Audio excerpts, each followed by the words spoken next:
Bonjour tout le monde. Aujourd'hui, nous allons parler d'un sujet compliqué, un sujet de débat, un sujet de discorde, la légalisation du cannabis. On va évoquer la consommation et la situation actuelle en France. Puis nous verrons les sondages et vos avis sur la légalisation du cannabis, pour voir en dernier comment ça s'est passé dans les pays où la légalisation a eu lieu. Je ne donnerai pas mon avis en vidéo, on pourra, si vous le souhaitez, en discuter dans les commentaires. On va commencer par une petite parenthèse historique pour savoir d'où vient le cannabis, d'où vient la cultivation du chanvre. Et en fait, c'est assez vieux. On parle d'une fourchette entre moins 10 000 et moins 8 000 avant notre ère. Il a même été utilisé rapidement pour des raisons médicales, la gestion de la douleur notamment. Il traverse les âges, les époques, et en 1916, donc il y a à peine un siècle, il devient interdit en France pour des raisons de santé publique. Cette parenthèse historique est assez courte. Si vous êtes curieux, je vous laisse des liens en description. Ensuite, sur la dernière décennie, une statistique simple et intéressante répondant à une question. Est-ce que la proportion de consommateurs augmente? Par consommateur, je parle de toute personne qui a au moins essayé une fois le cannabis. Et on va aussi parler de consommateurs réguliers. Et on entend consommateurs réguliers ceux qui le consomment au moins une fois par mois. Alors, j'ai croisé différentes études et on arrive sur des fourchettes qui seraient assez proches de la réalité. On serait entre 40 et 50% de la population qui a essayé au moins une fois cette drogue et on serait entre 15 et 20% de consommateurs réguliers. Maintenant, essayons de voir des chiffres plus anciens. En 2010, entre 30 et 35% de la population avait essayé au moins une fois le cannabis et il y avait entre 5 et 8% de consommateurs réguliers. Il y a donc une augmentation des consommateurs, des testeurs, et cela est complètement logique, et on rappelle ici qu'en France, la consommation et la vente sont interdites. Ce qui est plus problématique, c'est la forte augmentation, plus du double, de consommateurs réguliers, 5 à 8 contre 15 à 20.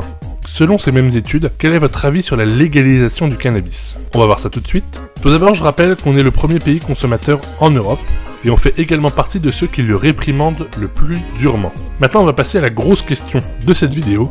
Êtes-vous pour ou contre la légalisation du cannabis? Je vais faire un petit point dans le domaine politique. En France, grossièrement, à droite c'est non, à gauche c'est oui. Alors, c'est bien entendu vu grossièrement, tout ça peut être nuancé. Bref, parlons chiffres. Vous êtes, selon Odoxa, 40% de la population à vouloir dépénaliser la consommation du cannabis. Et selon l'IFOP, vous êtes à 50%. La réalité doit se trouver un peu entre les deux. Et selon le sondage que j'ai réalisé sur Twitter, qui a beaucoup moins d'impact que les sondages IFOP, je vous le rassure, on arrive à 57,1% de pour.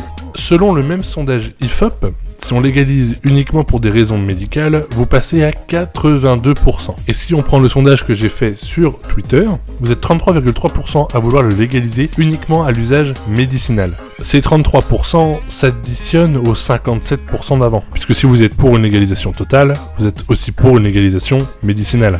Et donc on arrive à presque 90%. Ces chiffres aux alentours des 80% veulent dire une chose, c'est que si demain il y avait un référendum sur la légalisation du cannabis médicinal, il serait accepté à la grande majorité. Mais faisons un peu de précision. Si on coupe la population en deux, plus et moins de 35 ans, on remarque qu'on passe de 57% de pour à 49%. Voire même, si on prend que les personnes de plus de 65 ans, on tombe à 44% de pour. Donc on peut voir qu'au fil du temps, la majorité devrait passer de contre à pour. Et si on reprend un peu au niveau politique, le parti politique qui est le plus pour serait Europe Écologie Les Verts avec 71% des votants. Et le plus bas, on arrive chez les Républicains avec 41%. Pour conclure sur ces chiffres, si on se base sur l'avis de la majorité, ce qui est un peu la base de la démocratie, la légalisation pure n'est pas pour maintenant. Mais pour usage médicinal, oui. Et ce n'est qu'une question de temps avant que la majorité passe légèrement du côté pour. Je vous mets un petit graphique de l'évolution de l'avis public des dernières années. Et au passage, je vous le dis, je ne sais pas si tout le monde est au courant, l'usage médicinal du cannabis est en cours d'essai en France. Mais pourquoi légaliser? On voit que plusieurs arguments sont avancés. Le premier est pour les consommateurs. Le fait de légaliser et d'avoir des points de vente précis permet de contrôler la qualité de ce qui est vendu. Un autre est pour le côté économique, le gain de l'État. Car je le rappelle, le trafic compte pour 0,1% du PIB, soit 2,7 milliards d'euros. On voit aussi l'argument de contrôle. Si on légalise, on peut faire campagne contre et limiter sa distribution. C'est un argument qui est pour la légalisation mais qui est au final contre le cannabis. Et les arguments contre sa dépénalisation sont surtout basés sur l'impact de santé, qui a été son argument d'interdiction. Alors, qu'en est-il des pays qui ont légalisé le cannabis? On va prendre deux exemples, le Portugal et l'Uruguay. Alors pourquoi eux? Le Portugal, pour prendre un pays européen où la légalisation est assez récente, et l'Uruguay car c'est un pays où c'est plus compliqué. Pour le Portugal, l'impact est clair. Depuis 20 ans, il y a une diminution importante de la consommation. Cependant, la vente au Portugal reste interdite. Le Portugal en autorise la consommation mais pas la vente. C'est assez paradoxal. Et pour l'Uruguay, l'utilisation récréative a été autorisée et la vente aussi.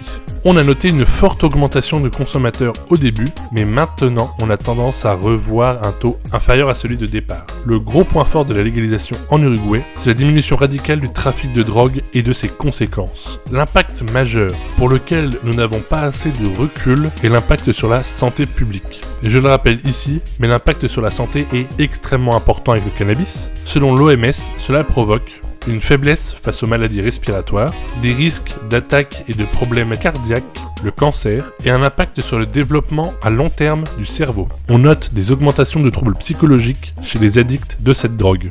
Je n'ai pas pris le Canada en exemple car la légalisation est trop récente. Et on peut juste dire qu'en un an, il y a eu augmentation des consommateurs et diminution du trafic, mais rien n'est définitif. Bref, dresser un bilan clair et précis est très compliqué. Et on comprend très bien pourquoi c'est un sujet de débat. Il est difficile de sortir une vérité globale et définie. En tout cas, votre avis m'intéresse, autant sur la légalisation du cannabis que sur la vidéo, donc n'hésitez pas à utiliser l'espace commentaire. Et la vidéo touche à sa fin, je vous invite à me suivre sur les réseaux sociaux, à vous abonner, à liker et partager la vidéo.